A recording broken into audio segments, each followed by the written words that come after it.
Recording in progress.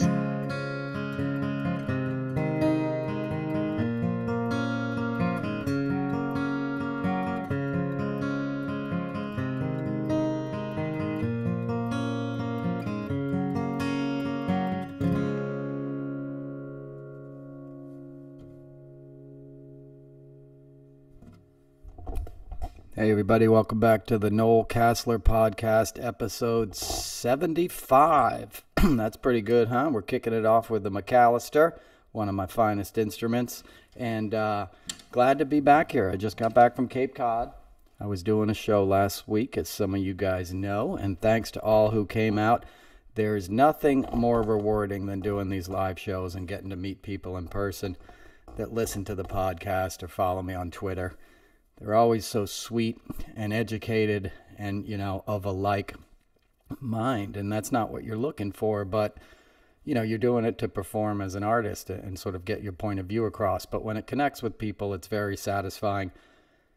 Not in like an ego-based way, just in a way that makes you feel less alone. And I think we could all use a little bit of that these days. You get followers online, but they become numbers and comments and replies and anonymous, avatars. So when you actually meet these people and it's like, oh, you're such and such, you're Pink Tulip 125, you're an actual person. And they tell me about their lives and, their teachers and whatever they do.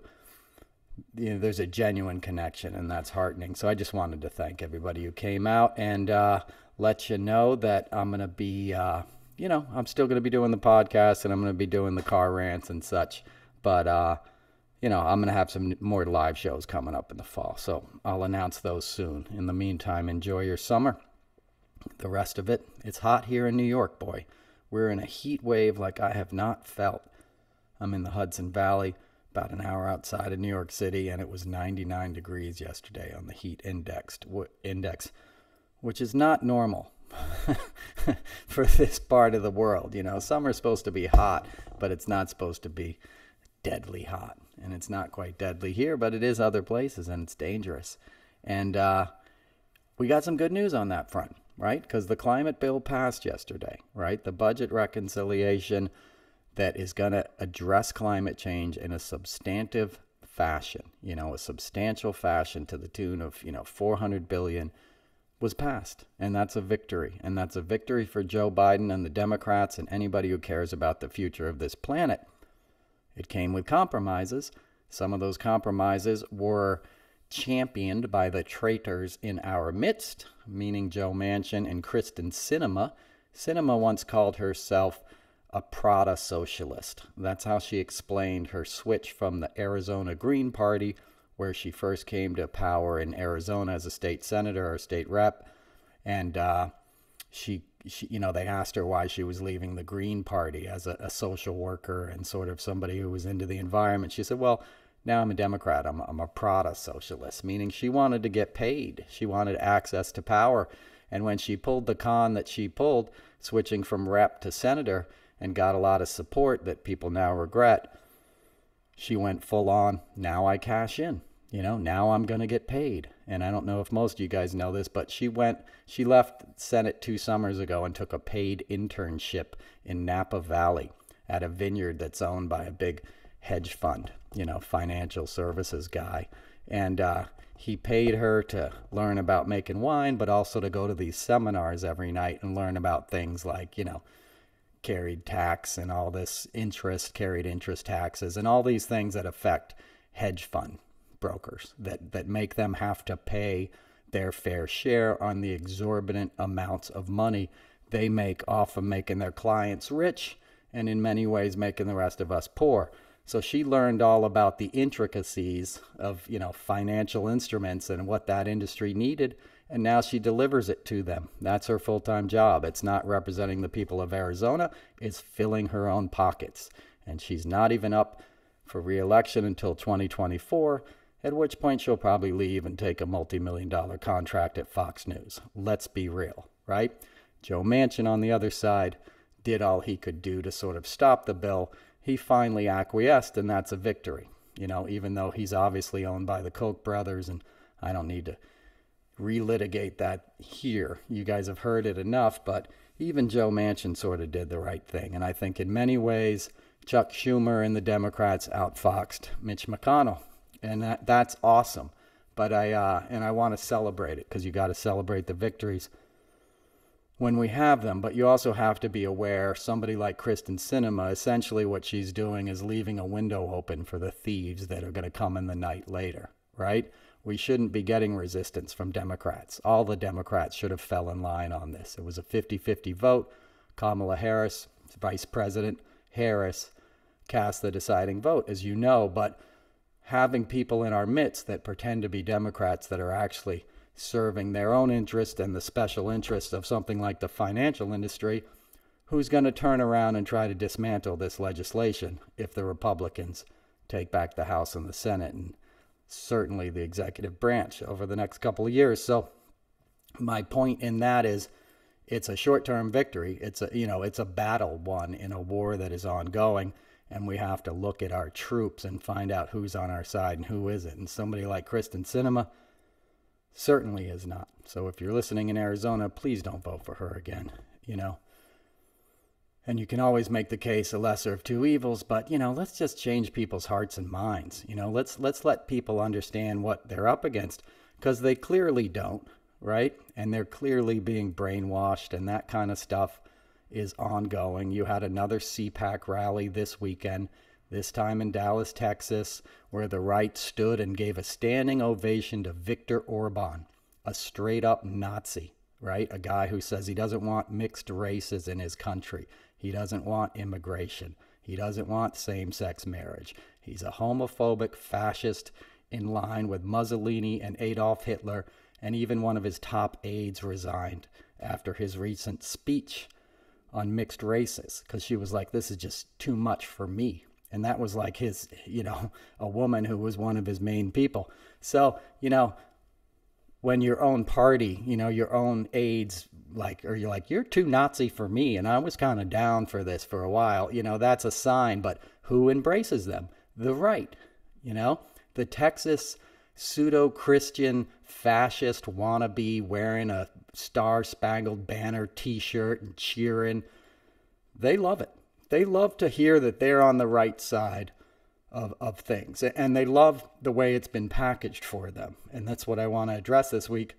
Sort of been a theme of the last few podcasts, is like, the right is good at presenting this stuff in a fun WrestleMania fashion, right? These aren't complex people. These people don't have any political sophistication, right? They react to, fire on stage, right? Smoke bombs and pyrotechnics and please welcome Kyle Rittenhouse, and they all clap because they're getting amped up on all this music and this jingoistic crap, and they don't really understand they're clapping away their own rights.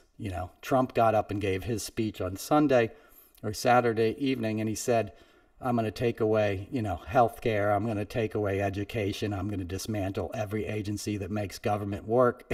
And I'm going to fill my fucking pockets if I get back in power. And they're like, yeah. And they're going to be the first ones to suffer, as they're suffering now, especially in a state like Texas, where your governor is imminently corrupt. Your senators are beyond corrupt. They're despised by their own party. Ted Cruz took his boot off and put it on a table at the Senate last week. He's a clown. He's a Princeton-educated, Calgary-born clown elitist whose wife is a manager at Goldman Sachs for private wealth equity funds, right? In Houston. She gets rich people richer.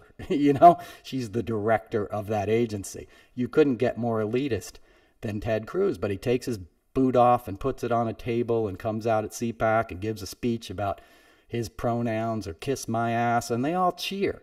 They don't think about the fact that one of their children may be in the LGBTQ community and may get discriminated against, may get beat up, may commit suicide because they're taught to hate themselves instead of love and accept themselves, which is what we need to tell everybody to do.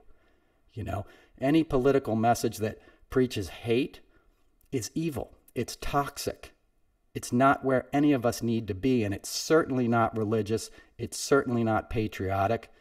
It's rhetoric. It's propaganda online with what the Third Reich said. And they're tripping over themselves to do this. Marco Rubio talked about George Soros prosecutors in reference to DeSantis firing a state prosecutor because he was not going to enact laws that imposed hatred on transgender people and outlawed abortions, right? And DeSantis was like, well, you're fired then. And little Marco Rubio, the sycophant, jumped right on it with his own anti-Semitic screed in the negotiations that went on over the weekend to pass this bill.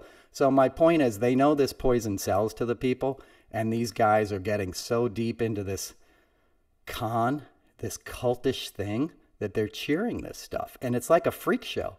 It's a carnival atmosphere there. I'm sure you saw, but they had a dude in a cage. I guess his name is Brandon Straka or something. He was one of the Proud Boy types who attacked January 6th Capitol, I guess, and then he turned on his fellow, insurrectionists, right? But now he's trying to make good again. So he was in a cage at this convention, like a replica of a jail cell. They had a chalkboard inside the cage that said, "I was a person once," and then a bunch of hash marks, I guess, representing how long he was in there. A 20 and a 5 on the floor, and Marjorie Taylor Greene was kneeling between his legs with her hand on her lap and her head bound as the dude cried. It was surrounded by people reciting the Lord's Prayer. And that was like a freak show element. That is the craziest, kinkiest, weirdest crap I've ever seen in my life. And that is mainstream Republicanism now. It's such a freak show that these people get enveloped in it. They get sucked into it, and it becomes exciting. And I watch these clips, because these people go out and pretend to be, CPAC members, and they interview the audience. And, what do you think of this? And they were all like, I like Viktor Orban. I like what he's saying. Those illegal aliens are coming to ruin our country.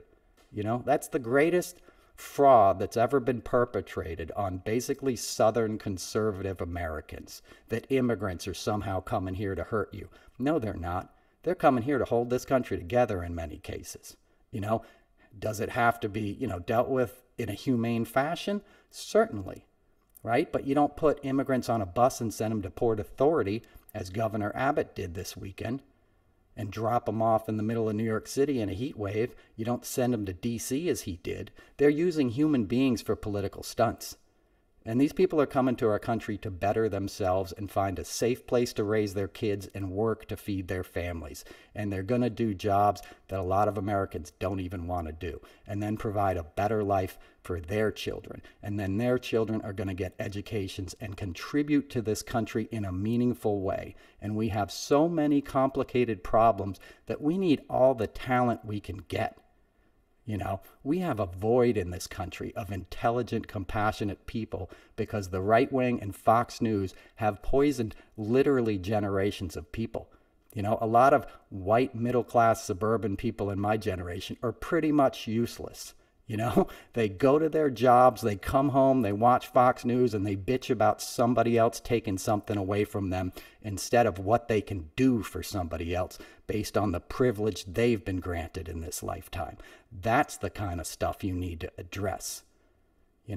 White privilege is real, but now it's white resentment, right? They're feeding off of resentment that's easy to fall for. It's like a sugary, fatty snack. It's like eating potato chips. It feels good. It tastes good, but it's not good for you, And the fact that it feels good is because it's appealing to your basest instincts. And since the beginning of time, that's a trick of despots and charlatans and dictators. That's what Hitler was able to get away with. And they're trying the same playbook in this country, and it should alarm every sane American.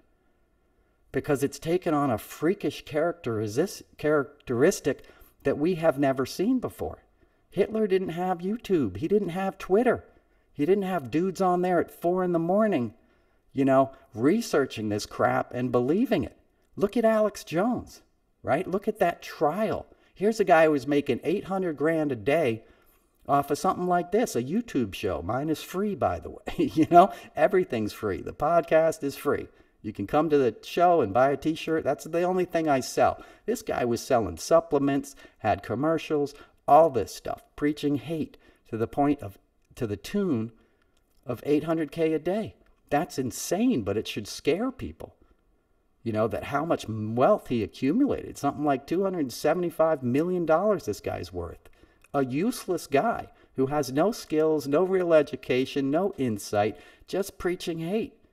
And he figured his big hot button issue would be pretending Sandy Hook didn't happen and harassing the parents who lost their children, lost their beautiful young children, sending them to elementary school and having them slaughtered by a madman or mad kid whose mom tried to bond with him by buying him an AR-15 because the kid was fucked up and the only thing he reacted to was shooting people on video games. And she was like, maybe I'll get him a real gun and that'll make us bond and we'll shoot shit together. And then he shot her first.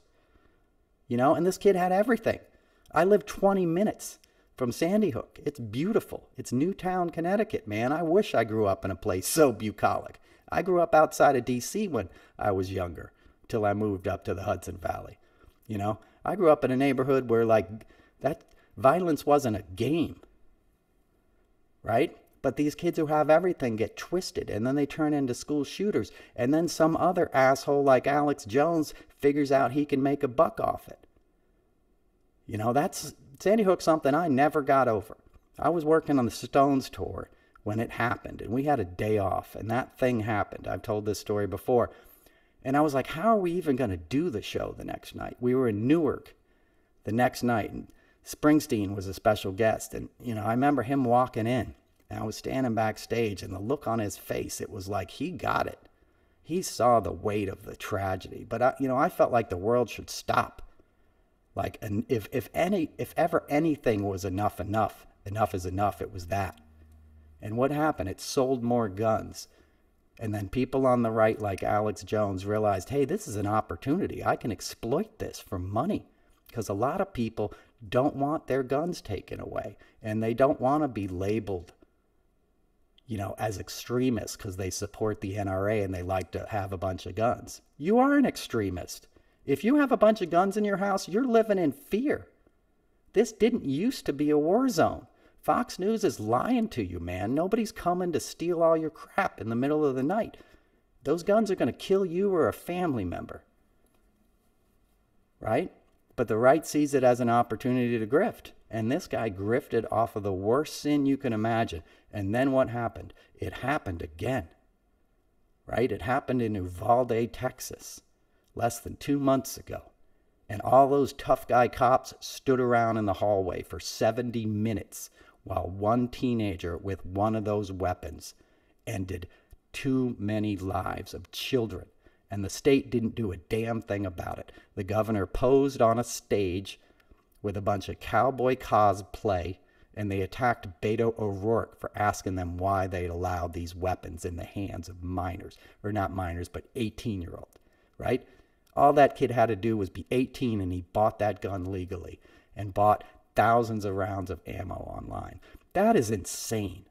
That is a broken society that allows that. But the iconography of the right celebrates it, right? That was their reaction. Let's get on stage. Let's get a bunch of white dudes in cowboy hats looking tough, and that'll work. But it didn't work this time, and it's not working, and the truth is coming out. We've seen the videos. Right? We've seen the cowardice of these men that pretend to be sheepdogs and protectors. And now they're all scrambling to lay the blame and cover themselves. Because they know it doesn't work. It's like the curse on the house of Atreus, right? Violence begets violence. We need to stop the brutality of our culture. And an Alex Jones guy exploits that to the minions. And he was a close associate of Trump. Right? He was a consigliere in the January 6th attack. And the most interesting thing that came out of that trial was, we all know this great Perry Mason moment, his lawyer had received 2 years' worth of text messages off of Alex Jones's phone because they were accidentally sent to the Sandy Hook lawyers. And it's not just dick pics with Roger Stone, right?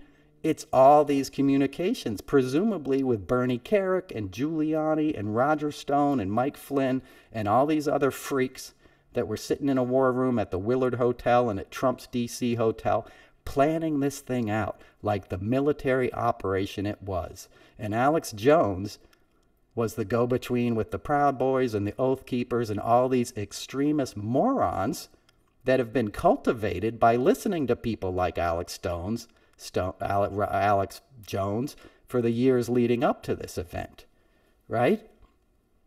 The point I'm trying to make here is this stuff is organized, and the elements that gave us January 6th are still very much in effect. That is why they are having these rallies every weekend.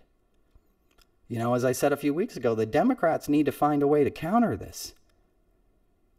We need to find a way to have our own rallies and start educating people and showing them another way, because the numbers are scary, right? Because Trump's put all his people in, it's, you know, at the state level who are not going to certify the next election results. We've seen that. His candidates won last week. Kari Lake won in Arizona, a denier that there was a fair election last time. Any other time in American history, that would be insane. You'd be like a candidate won who said they didn't believe that the president was duly elected. And you'd be like, yeah, not just one, but several of them. You know, Liz Cheney's going to lose her primary probably, if she didn't already. I don't know when it exactly is, but the hate and ignorance is infiltrated to the extent that they're going to kick out Liz Cheney, daughter of Darth Vader, you know, of Dick Cheney. It doesn't get more conservative. Dude shot his friend in the face on a duck hunting trip just to teach him a lesson. You know, he was the head of Halliburton, KBR. Nobody's prosecuted more malfeasance around the world for the interest of money and petrochemical oil industry than Dick Cheney. Our entire foreign policy during the, you know, W administration was geared to how do we maximize profits for the oil industry, you know, and the military industrial complex. That guy, you know, his daughter, who turned her back on her own sister, who was a lesbian woman, to gain acceptance into that party, which is shameful. She's redeeming herself now, certainly with her work, you know, on the January 6th committee, but she's a dyed-in-the-wool conservative who will stab you in the back in a heartbeat if it means getting ahead or getting, you know, the kind of policies that allow conservatives to stay in power, like guns and anti-abortion stuff, because that's red meat to the base. That allows them to keep conning people, because they just say, hey, I protected life. I'm a Christian. I allowed you to have a gun. I'm a patriot. So don't look over here when I'm selling off public lands to Koch brothers so they could put a pipeline through your backyard that'll give your kids cancer. Don't pay attention to that. I'm waving a flag, right? I mean, that's conservatism in a nutshell, modern, you know, Atwater, Reagan level conservatism, right? So she's in that. And she is not even good enough for the Republicans now because she hasn't pledged fealty to Donald Trump, a 76-year-old con man in a diaper, you know, who did a 2-hour rambling speech Saturday night telling people how he was going to take away their rights. And then said, oh, look, there's a blonde. Bring her up here. Look at that. Look at that. And he brought up some swimmer to get transphobic on the audience and couldn't help ogling her. Tried to kiss her. She backed away, thankfully, because they called him Captain Valtrex on The Apprentice. That was his nickname.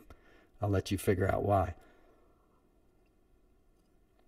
So my point is, we need to counter this because they're doing these rallies every weekend and they're building the troops just like Alex Jones was building the troops. And it's like whack-a-mole. When one of their things gets taken away, they find another avenue because the grift is all in the content, right? The grift is just staying front and center and saying, donate to me, you patriots. Watch my show. Listen to my toxic poison, right? And people send in their money because it hits the issues that they care about. You know, Kyle Rittenhouse is selling a video game now where he shoots members of the press. It's called Turkey Shoot. And it's Kyle Rittenhouse's Turkey Shoot. And he's shooting at cartoon turkeys that represent MSNBC, as he calls MSDNC, you know, a Trump tagline, and CNN and all this stuff. That's crazy, and people will eat that up. They won't learn the truth. They're not going to learn. The Fox News listeners won't learn that every single Republican, 50 of them, voted against the $35 insulin cap for private insurers yesterday, right? So they continue to spend $1,200 a month out of pocket on insulin in red states that have the highest amount of diabetes, right? Texas is the epicenter of that stuff, the South. That's where people are eating all the fried food and are overweight, right? Because it's all the same junk food culture, right? And I'm not dissing on anybody who's overweight. We all struggle with that. But what I'm saying is it's that same industry and mentality and voting against your own self-interest. There's definitely more Republicans with diabetes in this country, probably, than progressives and Democrats. It's a silly argument to have, but think about it. If you look at a map of diabetes, it's bright red in Florida and Texas and the Gulf states, Georgia, places like this, right? So those people are going to suffer because the Republicans didn't want to give Biden a win, and they wanted to protect the pharmaceutical industry, which besides the oil and gas industry is their biggest benefactor. Okay, so they want to allow people to continue to get gouged, right? And what will they do in the next election cycle? They'll turn around and blame it on Biden. They'll say, you're paying $1,200 out of pocket because of Biden wouldn't stand up. I will stand up to the pharmaceutical industry if you elect me again, Mr. Ted Cruz or whoever, right? They'll lie because they'll know confidently that they weren't told the truth on Fox News and Ben Shapiro's show and Alex Jones or Joe Rogan or whatever dumbass outlet they're getting their propaganda from. They won't get the truth. And they know they're not sophisticated and complex enough to search it out on their own. And that's what they want. That's why they take the humanities out of schools. And that's why they're attacking public education. DeSantis allowed anybody who had been married to a vet to become a teacher. No degree required in Florida. Teaching is a high art. It's a skill, getting students to learn. Okay? Teachers are underpaid across the board in this country. Teachers are our heroes. Teachers are what you need to celebrate and hold up, because they're allowing the survival of our democracy and our planet through educating children and learning how to think critically and learning the real truth. You can only change this place if you learn the truth about where you're coming from. That's why they're against CRT, because they don't want people understanding, hey, you mean white Christian Americans aren't the good guys? We weren't nice to everybody the whole time? What do you mean? God didn't just give us America and happy people out there working the fields, happily giving to their the plantation owner, going to sleep snug at night. No, these were brutal men that were torturing people and making them do their work. Go look up sometime what Thomas Jefferson would ration out to the enslaved people that lived on his plantation every month. It'll make you cry when you look at what they let human beings who they kept in shackles and made do their work subsist on, right? That's the stuff you need to be teaching kids. I know it probably is hard to hear right now on this podcast, and you're probably like, what the hell? Right? But that's the truth. You can only judge the effectiveness of a business if you're honest about the saleable and unsaleable goods. As I say every week, I'm using like some recovery language here, right? You do a moral inventory so you can be honest about your defects and what you need to work on. And we could do that as a country. We could pay reparations. We should be paying reparations to African Americans and indigenous people.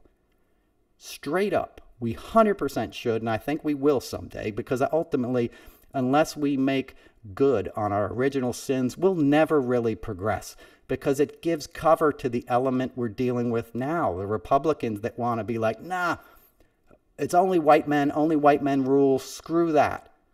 I don't want you to get educated. Just let some vet's wife teach your kids, because she'll probably wave a flag at them for, 8 months, and then they'll get out with no real skills, and they can work at the, Piggly Wiggly or wherever. and support my friends that own all this industry and exploit workers, right? You don't want them getting ahead and becoming lawyers and challenging them or becoming educators. So DeSantis is the litmus test. DeSantis is the lab of how they're developing fascism. Florida has become a petri dish for authoritarianism. And that's not to say the people in Florida are bad, but there's outward anti-Semitism. There's Nazi flags being waved. There's Marco Rubio, as I mentioned earlier, making allusions to George Soros, a Holocaust survivor. In 2022, in Florida, and Jewish people represent about 3% of the population in Florida. So it's not large numbers, right? But it's enough that we have to be all hands on deck fighting this stuff. Because you don't want to see where this goes, and we've already seen where it goes. But we've never seen it in the fashion it is being wielded upon us now.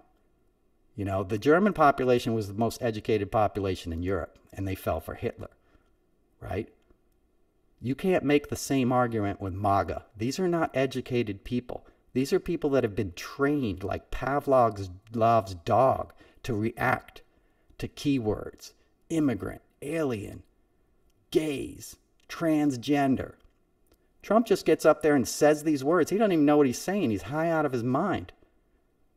Right? And they react, they applaud, and then they all get together and slap each other on the back. And that's the part I digressed a little bit about. But when I watch these videos, the people that interview them and stuff behind the scenes, they're like, yeah, it's my 35th show.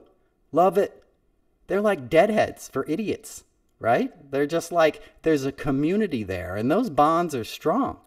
You can't make light of that. That's a real palpable thing. When you get to come together and see your friends and you feel like you're all on the right side of history and it's fun and you got to watch, Marjorie Taylor Greene jerk some dude off in a cage, that's a good weekend, right? Hit the vape pen a couple times, called somebody a queer on the way home. It was fun. I can't wait till Alabama, Texas rocked. Yeehaw. That's what they're giving them. They're giving them a cult to participate in and bring meaning to their lives. Do we do the same thing? No, because we're not idiots on the left. But we have to have a similar thing to educate people and uplift people. We need concerts. We need musicians. We need inspirational speakers. Because I feel like part of us, we're doing the legislative work, and Biden is kicking butt as a president. He'll go down as one of the most effective presidents, I believe, off of this last term of Congress alone. But that being said, we have to address the youth and the people, because I don't see them as super engaged on the left. And there's exceptions. These are generalizations. But I talked to you when I was out in LA. I would try to engage people into politics, and they didn't know who anybody was. They didn't know who Adam Schiff was. A 20-something driving an Uber. Several of them don't know the name of their own congressman who's a national figure, right? Same on the East Coast. The younger people, it gets too much and you tune out, and it's easier to watch somebody twerk on TikTok, So we need those leaders that can engage them. We need to put them in front of an AOC and a Beto and a Pete Buttigieg, who's a great messenger, because they're down with the cause. I'm not saying they don't care, They're a lot more enlightened than previous generations on a lot of social issues, especially with climate change and gay rights and things like that really matter, right? Abortion. Abortion is like, that's it right there. That one issue. Let's have rallies to take back reproductive freedom for women. It's boggling my mind that we've lost this. Indiana outlawed all forms of abortion over the weekend. Indiana, in response to a 10-year-old rape victim receiving an abortion from a doctor in that state, they made it illegal for anybody to get an abortion, right? We all know the case. The woman, the young girl had to travel from Ohio, to deal with the effects of one of the most heinous, horrific things you could imagine. And what does the state do? Hey, we're Christians. We're going to make sure that never happens again because we want that child. Okay, when the child gets born, do you want to give them social services? Do you want to give them education and health care? Nope, we don't want to do that. It's like I said, It's just a hot button topic to get dumb people all fired up. You're not religious if you oppose that stuff. You're a member of a vicious cult, right? Modern Christianity, in terms of how the Southerners preach it, it's a cult. Does DeSantis seem any bit religious to you? You know? Religion is compassion and love and empathy. You don't destroy the planet to help some dude who owns an oil company get richer. That's not Christianity.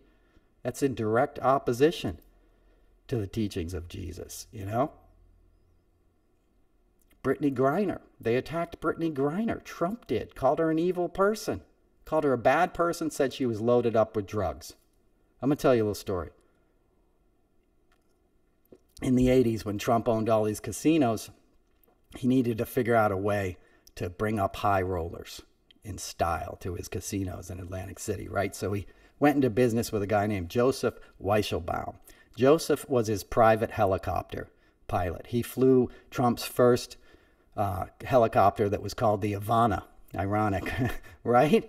But he flew the Ivana. He was Trump's private helicopter guy. And this dude, Joseph, also was a partner in an auto dealership in Miami. And the auto dealership was a front for drug smugglers. So they'd bring up cocaine from South America, they'd deliver it to this auto dealership, and then Joseph himself would get in his helicopter loaded up with cocaine and fly it up to Cincinnati, where it would then be distributed to places like, Ohio, Kentucky, Tennessee, North Carolina. He was doing this for years. Trump was a partner in the business that this guy had set up to fly high rollers and stuff. It was all done under LLCs, right? So Joseph, when he's not flying Trump's high rollers or Trump and Ivana around, was a drug runner, was personally flying up cocaine to Ohio.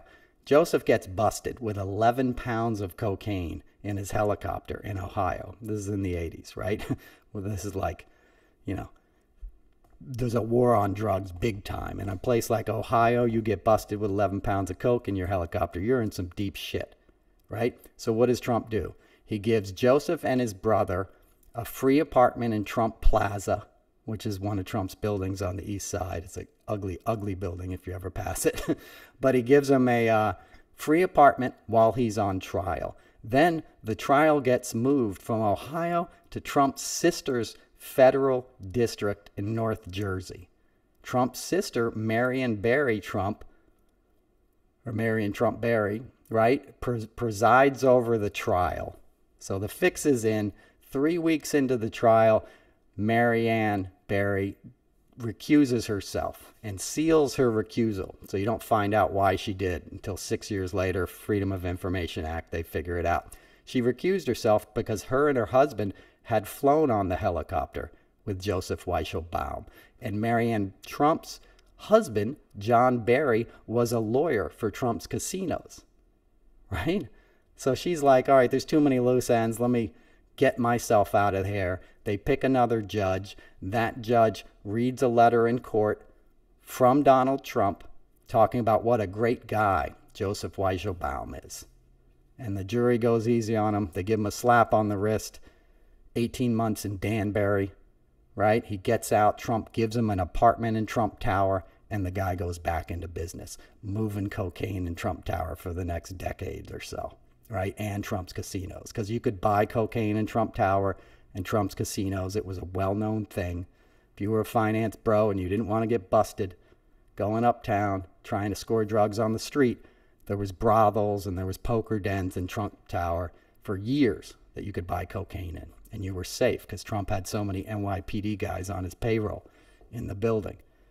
That's true. I'm not making anything up here, okay? But I want you to use that case as an example. So Joseph Weichelbaum, who was moving major weight of cocaine, is a good dude, right? But an African-American athlete who's also a lesbian woman, happily married, goes to play in Russia and has a vape cartridge in her bag, which is an infinitesimal amount of CBD and THC, and gets busted and sentenced to 9 years in prison, and Trump and the right celebrate it. They say she deserves it, and Trump says we shouldn't exchange her for the prisoner that the Russia wants to do, and hopefully Biden gets her out because he needs to free Brittany Griner. But I just wanted you to use, to hear that example. Trump is an anti-drug dealer. The dude's a drug addict himself. He loves stimulants. I told you all the time he would have drug dealers at the after parties, all the time. Chuck Zito was his BFF at after parties, right? Dudes that were moving major meth were always around Trump, and major coke. His son's got more cocaine in his nostrils right now than El Chapo has in his basement. Let's be real, right? The addiction and alcoholism is all through that family, as it is mine, right? There's no shame in addiction. There's no shame in drug use if you get help, if it gets out of control.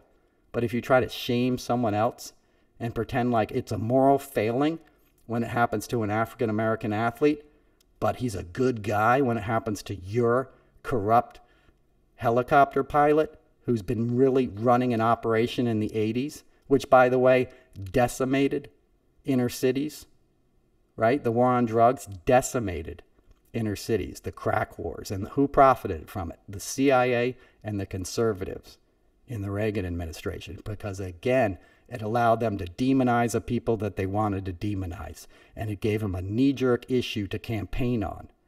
Hey, I'm a Republican. Vote for me and I'll lock the wolf packs up, the gangsters, right? So it all plays together. You have to see how it all connects, and that's the same language that Trump is using, that people used back then, that even Democrats fell for. Right? Even Clinton came in like with 3 strikes and we're going to lock you up. And they create this mass prison industrial complex, for nothing. Blacks were always treated unfairly the way crack was criminalized and powder wasn't. I mean, powder was criminalized, but, you'd go to jail a lot more for smokable cocaine than you would for sniffable, right? Because it's like, hey, the finance guys and the rock stars like that powder, so let's not get too crazy here. But the crack, that's generally going to be in a minority, poorer neighborhood because we've put it there, right? They're not growing cocoa leaves in South Central and in Harlem and in D.C., right? So somebody's bringing it in. Guys like Joseph Weichelbaum, right? You can go watch 1 million documentaries on who was flying that stuff up from Jim Hole's farm in South America, It's all well-established fact, but it's not a fact that the conservatives know about. Most Democrats don't even know the history of this stuff, and how all these issues always intersect. They dovetail with each other because they come down to the same messaging, which is race, and the conservatives' ability to exploit race and fear and resentment in middle and working class white folks that were taken away from the Democratic Party. The Democratic Party that delivered them 5-day work weeks, that made it possible for a guy to work in a factory, have 2 cars in the garage, and put 3 kids through college in the 50s and 60s. And then what happened? Corporate raiders came in, and the stock market became greed is good, right? And arbitrage, right? And corporate raiders became the flavor of the day. And they made so much money, they were able to buy so many conservative politicians that it became unstoppable, Leveraged buyouts, LBOs. That's when they go in and gut a company. They buy it with borrowed money. They get out of paying taxes on it. They gut the company and they make a fortune, even if the company goes out of business. It's a financial trick, was invented in the 70s. And everybody got into it. Michael Milk and all these dudes, Carl Icahn. These guys are Trump's advisors. Carl Icahn was calling up Trump every night in the White House. That's who they're serving. They're not serving the people. They're not serving the planet. They're not serving the country. They're certainly not serving democracy. They're serving the almighty dollar with catchphrases and hatred and resentment. And we're going to stop it. I know that's a lot for a Monday morning, but we're going to stop it. And we have so many hopeful things that have come on the horizon just in the matter of last few weeks. And we need to celebrate that, but we need to get very focused, and we need more of a push to get the next generation engaged. We can't just hope they show up. We have to make sure they show up and vote, because that's our only hope in this current model, because they're cheating. The right's cheating. They're not going to certify votes. You're going to have all kinds of little skirmishes all over the country in the next election. Carrie Lake was saying the election was fake until she won, right? So we have to counter the messaging. And I guess if my one critique is that I don't see us doing that. Every weekend I see clips of a conservative all over Twitter, all this hate, and we have to pay attention to and watch it, but you don't see the opposite, right? You don't see speeches that inspire people. If you've come to my live show, I talk about like President Obama's inauguration, and I talk about this concert we did on the mall, and we had all these people there, and Pete Seeger singing "This Land Is Your Land" with Bruce Springsteen and James Taylor, and we need a similar thing, that people can feel that vibe of what it feels like, when a couple million people come together to do the right thing. And we have a great pool of talent to draw from. We got Billie Eilish. Billie Eilish. I'm like a 60-year-old. I like that Billie Eilish. Put her on. Billie Eilish. Olivia Rodrigo. Pink. Pink's my age. My friend was a tour manager. She's an exceptional person. There's so many people willing to do what they can to pitch in. We got to really sort of get some momentum going. That's your blue wave. It's got to be a wave of hope and promise and palpable energy that we can feel. That's how we turn it around. When people wake up every day and say, how can I help? How can I serve someone else? Because that's where your real meaning comes from in life. Those are the real rewards. Fame is a fool's game. It never really works in the way you think it's gonna. It doesn't fill that hole inside of you. You only need more. I say this not as if I'm not famous, but I've worked with famous people my whole life. I worked with Madonna and Michael Jackson and, really famous people, and I've seen really unhappy people. So, and for a variety of reasons. I've also seen very fulfilled people. I always talk about Springsteen in my show, because that guy shows up to work, man. He sound checks for 3 hours a day before he plays a 4-hour concert. The first time I saw that, I couldn't believe it. I could not believe, wait, we're doing all this at 4 p.m? They'd have to kick him off stage to open up the doors to let the audience in. And my job on that reunion tour thing was hooking up the food banks with a table to collect money. And it was my favorite part, because we'd be at the Garden, and Bruce realized what an opportunity that was for his audience to take a $5 out of their pocket and dump it in a bucket, and support Meals on Wheels and, all the other great organizations in the New York area, the food banks and the pantries. And I was like the liaison. It was my job to get the reps that would come and work the table at each show. And I also got to hook them up and bring them backstage to say hi after. And my other job was bringing back, celebs and Matt Damon and whatever. And that was meaningless. But bringing back some guy who spends his life serving other people, and he gets to meet Bruce, or, Miami Steve, or Nils Lofgren, who's practically an angel in real life if you ever get around that dude's energy. That was meaningful. And art can encompass that, right? Art can be a part of that. That's why, you're sick of me hearing me talk about, Jackson Browne or Neil Young or CSN, but I learned from those guys. Harry Chapin, Pete Seeger. Harry Chapin used to say, you do one for you and one for the other guy. And we need to get back to that. What are you doing for the other guy? Because we're all at some level of privilege. Even those of us who are struggling, you can always help somebody. There's a saying in recovery, if you got one day and the guy next to you doesn't have any, you got one day. You could help him. You can help him get to 2 days. Do you know what I mean? There's always something you can do. If you're breathing and your heart's beating and your eyes are open, you can be a part of helping this planet and moving things in the right direction, and balancing those things that we all have inside, that we know we could do more, that we feel regret and remorse over things we've done in our lives. I've certainly wasted a lot of time and acted selfishly at many points in my life, if not now, but I got a chance to redeem myself every day. And this is a country in need of redemption, right? And it's going to come from each of us doing our part to make it a better place and protecting not just humanity, not just democracy and the principles of freedom and equality, but every living creature on this planet, every frog and crab, you know? There's so much life. I'll stop now, but I was in Cape Cod. I stayed for a couple days after the show. And again, thanks for coming out. It was wonderful. But I went to this place, Brewster Flats, that one of the listeners and guys who came to the show turned me on to. And, you know, at low tide, the tide goes out for miles. It looks like miles. And you can just walk out there on the sand to these sandbars that are way out there. But as I'm walking out there, I realize I'm walking over life, right? There's clam beds, and you see their little, like, necks coming up out of the sand, and there's tiny little crabs, you know, and there's snails, and there's all kinds of sea creatures, right? So it's not just an empty, you know, sand bed that's going out for miles. It's a habitat.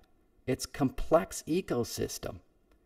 And I had to really tiptoe. That became the game, was like to not disturb, you know, the life that I was walking upon, but to walk, you know, with purpose through it. And I watched this crab. I got into a water part, you know, and this big, pretty good sized crab, you know, 4-inch crab, like saw me and hid completely under the sand. Within a second, he just completely camouflaged himself under the sand. You know, he reacted like a person would. He saw fear and he hid himself. He took steps to, like, you know, protect himself. And I looked at it, I'm like, what complexity is there in the universe? You know, like that thing is just as smart as I am. He has as much desire to keep living and protect himself, and he has all the skill to camouflage himself and stuff. It was just an interesting moment, you know. There's so much wonder in nature. There's so much we can learn from other species, and we have to protect them so we can learn these lessons that we've failed to learn, you know, that we've lost already in all the conquering we've done in this country of indigenous peoples and stuff. You know, the wisdom that we've lost from those who learn to live in harmony with nature, we now have to recover ourselves, right? We now have to go out there and learn these lessons that the birds are meant to teach us, you know? Flowers exist for a reason, you know? Those colors mean something. There's something ethereal about the planet, and there's something where if you study it and you stay present enough, you realize you're part of it. We're not separate. We're all part of the same thing, and it can be beautiful. There can be a dance in this life, you know? Amidst all the conflict and the pain, there's joy and there's wonder and there's a reason to believe. And you guys give me that reason for listening every week. Thank you very much. That's another episode. I'll wrap it up now because it's got to come out. It's just past noon on Monday. So I hope you all have a wonderful week. I hope you stay cool. I hope you stay positive. I love you. Peace. Until next time. Bye.